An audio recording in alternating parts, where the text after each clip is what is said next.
Hey everyone, just one quick announcement before we get started.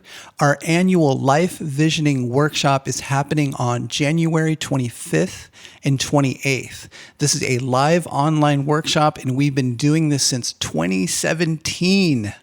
And this is an opportunity once a year for us all to get together as a community and do our life visioning work. And it's also an opportunity to learn some new skills on how to work with goals and goal setting for how we're wired. We intentionally schedule this a few weeks into the year because that's often when we start to lose energy on the intentions we set at New Year's. In this workshop, we'll take you through a series of exercises that help you get clear about what your goals are in specific areas of your life. Then we take those goals and move them into short-term goals and milestones. So you know really what's the next step I need to take. And then we will then break those down further into what are the specific actions that you need to take next. That's the most important piece, to get to go through all of that work and get to here's what my next steps are. We will also support you in building a support system so you know how you can achieve these goals, and not just on your own willpower, but you have some support around you to make those goals happen. So what we've seen in the past is new friendships get formed from this workshop. Really good things happen. Projects come into being. People make some big strides. They start to connect and support each other as they go through the year. It's fun. I hope you can join us. If you'd like to learn more, go to drummerinthegreatmountain.com/workshop, or just check the link in the description. Both sessions will be recorded and you will have access to those recordings if you can't make one or both of the sessions. And I hope you can join us.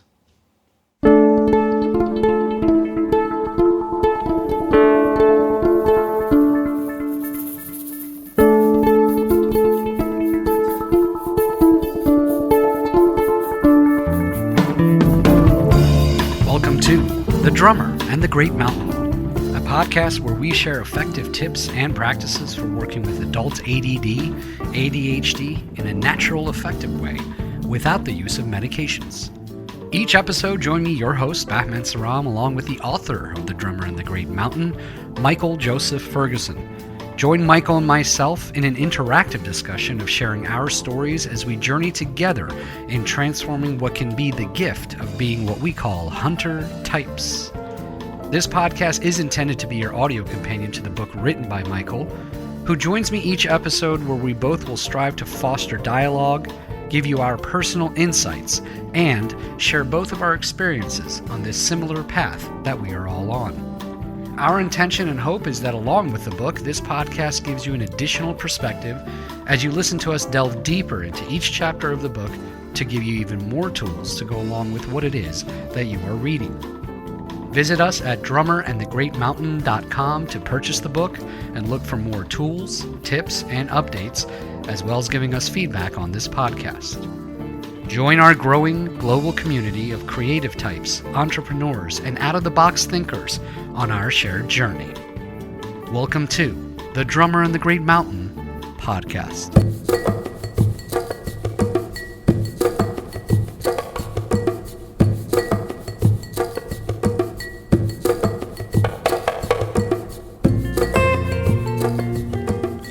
Welcome, everyone. Thanks for tuning in. I'm your host, Michael Joseph Ferguson. Happy 2025. I hope your year is off to a good start. In today's episode, we are going to be going through the life visioning exercises in The Drummer and the Great Mountain. So we're going to go through the life visioning chapter, and we're going to discuss all of the different steps of life visioning that I've mapped out. And we're going to go through the first couple steps in today's episode and in our following episode, which will come out in the next week or two. Now, if you have the book, The Drummer and the Great Mountain, I would encourage you to get it out. If you do not have it, that's okay. We're going to give you a free PDF copy of the life visioning chapter. So you can get that by going to drummerinthegreatmountain.com/episode 113. You can also just check the link in the description and get it from there. Okay, so here's the deal. There's going to be some of you listening who are feeling like, yeah, I'm going to crush 2025. It's going to be the best year yet. And there's some of you that are feeling low and uninspired. And maybe like me, we're sick over the holidays. So you're still kind of getting yourself back on track again. So wherever you are on that spectrum, I think it's really important, just from my personal experience, looking back at my life, that the process of doing life visioning has made a huge difference. I was thinking about all the things I have in my life, and I'm like, okay, those didn't just happen. Like, I really did set clear intentions. There was a lot of grace and blessings that came, but it started with me saying, okay, I want this, and I don't want this. And as life goes on, and as we get through, we go through regrets and challenges and things that overwhelm us, it's sometimes harder to touch that. So goal setting feels very overwhelming, and we often want to push it away. But we always know what we're wanting. That's the key, is like, what are you wanting to have happen in 2025? Regardless, like, put aside how it's going to happen. Don't worry about that yet. Just ask yourself, what am I wanting? And if you keep coming back to that as you do this work and as you go through the year, that's going to help. You're making choices instead of just going with the flow. Or, what tends to happen with us is we have something go wrong, and then we feel bad, and when we judge ourselves and we think, oh, we're broken, and that cycle continues, and we stay in reaction for most of the year. So I want to encourage you to start the year off on a good foot.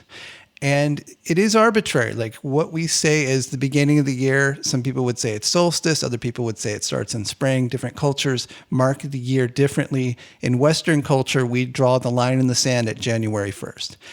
But having that ritual is important. It's important to draw a line in the sand and say, okay, this is the beginning of the year. I'm going to do some life visioning and goal setting for the year with some detachment, where we can say, I may not get all of this, but if I don't do any kind of visioning, I will probably get what I got last year. So I want to begin with some inspiration. I was thinking back to the people I've coached this past year and people that have taken workshops, and this is not anywhere near a full list, but these are the things that just popped out as I was thinking about people having wins based on setting clear intentions, getting clear about what they want and what they don't want, and seeing the results of that, especially when they've gotten some extra support to move them in that direction. So this is from the community. So some wins in no particular order. So multiple people in our community became ADHD coaches. You know who you are. I want to congratulate all of you. I know that was a lot of work. We've had people quit drinking and their life dramatically improved as a result of that. That's always a big win. I've seen people who've had businesses that went down for a while at the earlier part of last year, and then they rallied, pulled in some support, changed some things, and ended the year off really strong. We've had people recover from the loss of a spouse, which is just the most insanely painful thing that I can imagine.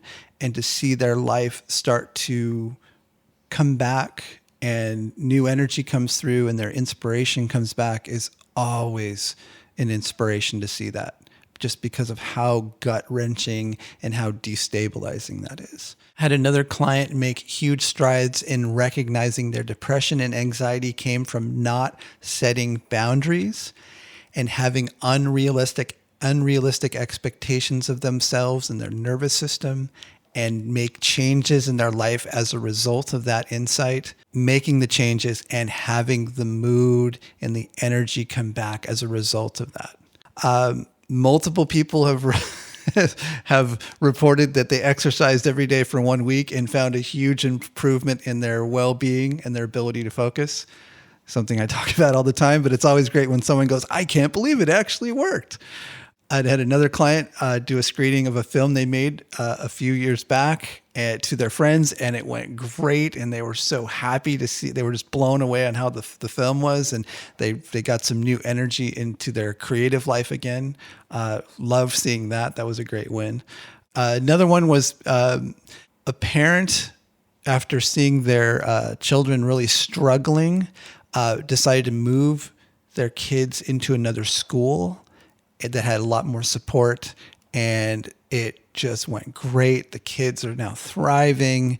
They're feeling better, and it's reduced the stress in the family, because that kind of, when children are really struggling, it's just the whole family feels it, and it just creates this great sense of sadness and frustration. And so to see that one little tweak of getting them to another school, it was some work, but it really paid off.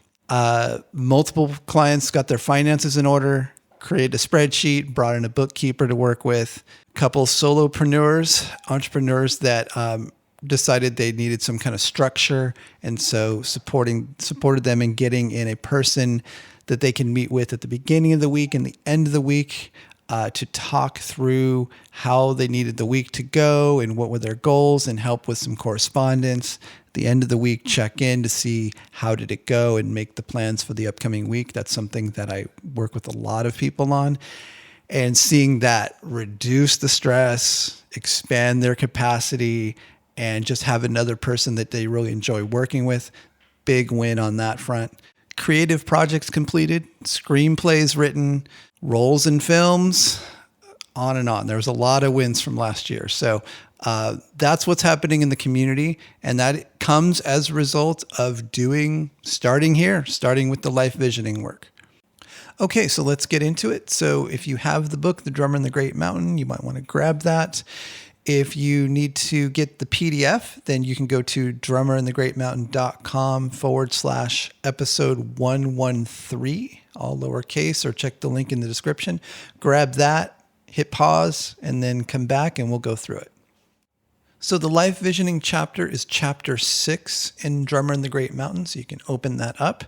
I'm going to go through all 5 steps, and we're going to go through specifically step 1 today. We'll go through that exercise. Each one of the steps has an exercise connected to it. In the next episode, we will go through exercise number 2 together. But I want to walk through the 5 steps. And just a little bit of background. So this is about 15 years old now, this process. And it came from me going through a lot of workshops from other people, reading books, and trying to distill down a process that I found first worked for me, that I also found worked for us neurodivergent folk. I felt like it gave us a really nice structure without being too complicated that we can work from. And that was the whole gist of putting this together. And over time, it hasn't changed that much. And if you've taken our life visioning workshop, a lot of this is familiar to you, and it's important to do this on a yearly basis so that we come back to, here's what I'm wanting, here's how I want the year to go, putting some good energy behind that. And then this is a good structure I found to work with. So the first step is getting clear about your talents and skill sets.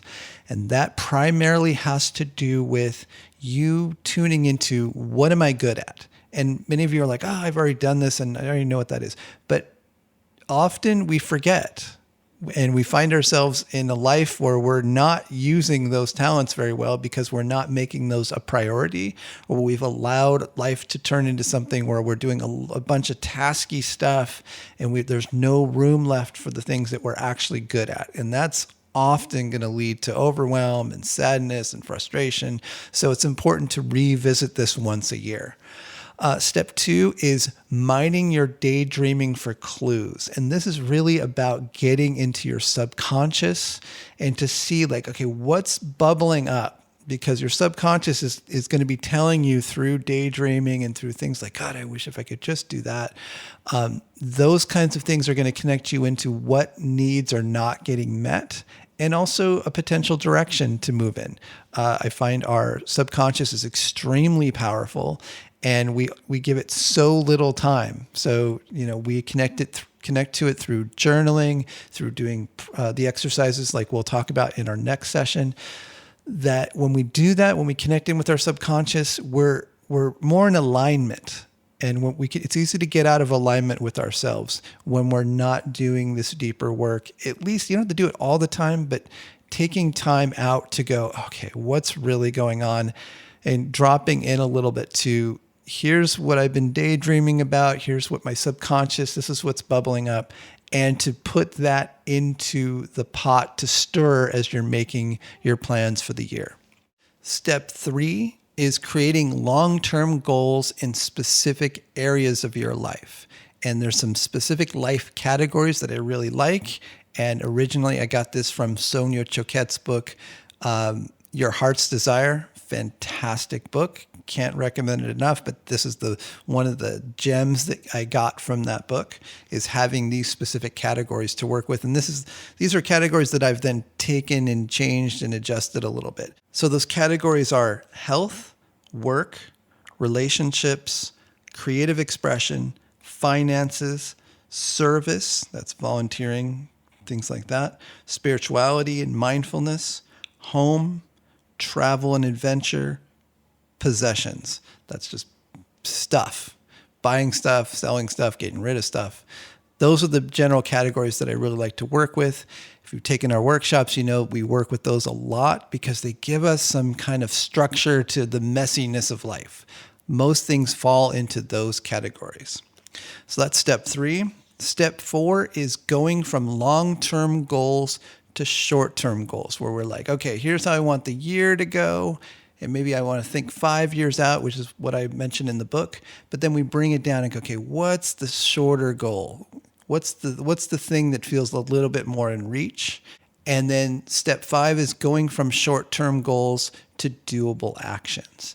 And inside of that is something that I talk about more and more, which is creating milestones for yourself. What is the point at which when you hit that milestone, you know you hit it? And it's so important to have those as you're not only just going through and addressing longer term goals, but also just throughout the day and throughout the week. Milestones are so helpful for us because they give us a line in the sand to say, I did that and I've gotten to this phase of whatever I'm doing. And I find the word milestone versus goal feels a little more, it's a little more comfortable to work with. So I've leaned more and more towards talking about milestones. So those are the 5 steps. We're going to go through specifically exercise number 1 today. Next session, we will go through exercise number 2. And if you're wanting some extra support, our upcoming life visioning workshop, we really focus on steps 3, 4, and 5, which is creating long-term goals in those specific areas of your life. We want to take those long-term goals and then convert them into smaller goals and prioritizing what's most important. And then finally taking those short-term goals and converting those into milestones and doable actions. That's the work we do every year as a community, and I hope you can join us if you haven't joined us before. And if you can't, that's okay. You've got the book, you've got the chapter, and you can do this work yourself. Okay, so let's do exercise number 1 together, which is getting clear about your talents and skill sets. So either grab a sheet of paper, open up your computer, possibly do this on your phone, although it's a little less structured. I want to encourage you to maybe put a little more focus to it. So if you can, grab a notebook, grab something you can write on. That would be ideal. Secondarily, open up a Word document or a text document on your computer, and you can do it that way. So at the end of this exercise, what you want to have is a list of things you're good at. Just bullets. Here, I'm good at this, I'm good at this, I'm good at this. And it could be anything from I'm good at chess to I'm a really skilled graphic artist. I'm a really good listener. I have really great ideas. It can either be very specific or very general, but I want to give you a couple questions to kind of spur on this list so you can think about it possibly from a different perspective. So the first question to ask yourself is, what is it that when I do it and I'm in the act of doing it, time flies because I'm so engrossed in the activity? Another question, what have others told me I'm gifted at? This often relates to something that has benefited them in some way. And having that acknowledgement from the community, from other people, is very valuable information. So take a moment and think about that question as you're making your list. And finally, ask yourself, what activities provide me with a sense of self-confidence? Either as I'm doing it or when I've completed and I've looked back at it, I get that sense of, I did well, I'm good at this, I've got a gift for this. So you may want to hit pause, finish your list, and then come back and we'll do some reflection. So this exercise for most people is somewhat revelatory, even if you've done it, in the last couple of years, because we forget what we're good at. And we often forget to schedule those things into our lives that we're good at, or lean our life in the direction of making sure those are getting utilized. So the question I have for you is, as you went through this exercise and as you read back through what you wrote, what did you realize? What insights came from going through this exercise? Now, the next question is, what of those things can you place more energy towards in 2025 because you know it will make your life better, you'll have a more enjoyable year, and you'll feel a greater sense of self-confidence? Now, if you're reading through in the book, there's a second part of this exercise, and I'm going to move that to our next podcast episode because I feel like it goes really nicely with tapping into your subconscious. So I'm going to move that exercise into the next episode, which will be coming out next week. Okay, so I hope that was helpful for you. I hope you're feeling a bit more inspired about 2025 and doing some life visioning work.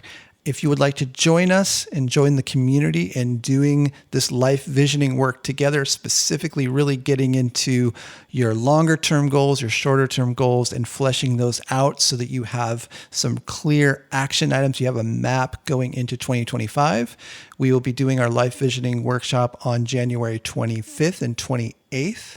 If you're interested, you can go to drummerinthegreatmountain.com/workshop. And we'd love to have you. It's always fun. We got people from all over the world that join us. And specifically, this is the one where I hear a lot during the year. I get a lot of feedback from people telling me, here's what we did the workshop and here's what happened. And I really enjoy hearing the progress that comes from just all of us getting together and getting that synergy going. So I hope you can join us. And until next time, be well. Thanks for joining us. If you'd like to learn more about the book, The Drummer and the Great Mountain, visit drummerandthegreatmountain.com. To join us on social media, click the links at the top of the homepage. Help us spread the word. We're a small press and reviews really help. If you've been enjoying the podcast or the book, consider writing a review on iTunes, Amazon, Goodreads, or your podcast app. If you're new to the podcast and want to quickly get up to speed on the concepts we discuss, check out our free 5-day mini course. Visit drummerandthegreatmountain.com/mini course. If there's a topic you'd like us to cover on future episodes, we'd love to hear from you. Please send us an email at info@drummerandthegreatmountain.com.